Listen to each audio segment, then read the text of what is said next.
Сәлем құрметті оқырман. Бүгін сіздерменен омега-3 поли қанықпаған май қышқылыменен таныстыратын боламын. Видеоны бастамас бұрын менің каналыма тіркеліп, менің өзге де денсаулыққа үлес қосатын видеоларымды қарап өтуді ұсынамын. Сондай-ақ лайк басып, пікір қалдыруды ұмытпаңыздар. Сонымен омега-3 поли қанықпаған май қышқылы адам ағзасы үшін өте қажетті. Күнделікті қолдану сіздің жүрек, буын қызметін, көру қабілетін жақсартып, шаш және теріге орасан зор көмегін береді. Сондай-ақ, бұл антиоксидант қосындылары ағзадағы тамыр қабырғасына оң әсер етіп, холестериннен тазартады.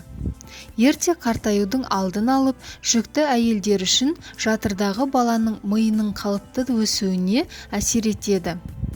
Ағзадағы кальций деңгейін реттеп, остеопороздың алдын алады. Омега-3-тің жетіспеуі адам ағзасында терінің құрғауы, қызаруы, дақтар, көздің құрғауы, есте сақтаудың төмендеуі, зейіннің нашарлауы, ұйқының қашуы, шаршаңдық, ашушаңдық, депрессия, иммунитеттің түсуі, сондай-ақ тырнақ сынуы мен шаштың құрғауыменен көрініс табады.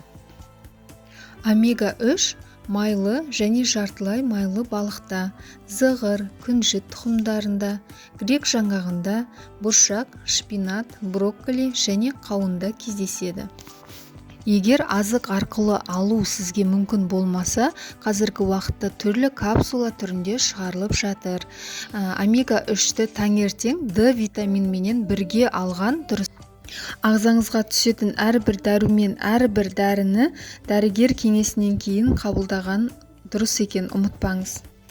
Достар, ал сіздер омега-3-ті қабылдап көрдіңіздер ме? Және сіздерге қандай әсері болды? Сол жөнінде бөлісе кетіңіздер.